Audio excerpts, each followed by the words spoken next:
आराम से। एगो चुम्मा दे के गाल में और कहती हलू ये हाल में।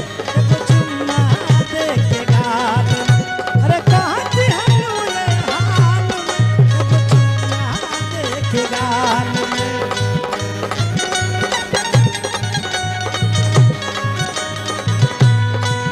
अरे ना होश ना बचैन हो रहीला हम बेचैन हो।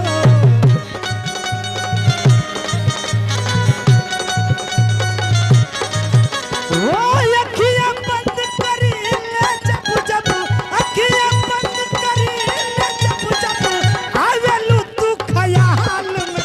एगो चुम्मा दे के गाल में एगो चुम्मा दे के गाल में हरी कहती हलू ये हाल में।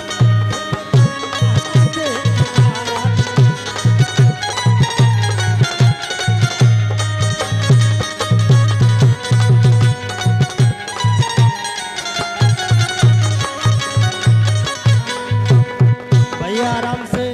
जहिया से देखली तोहके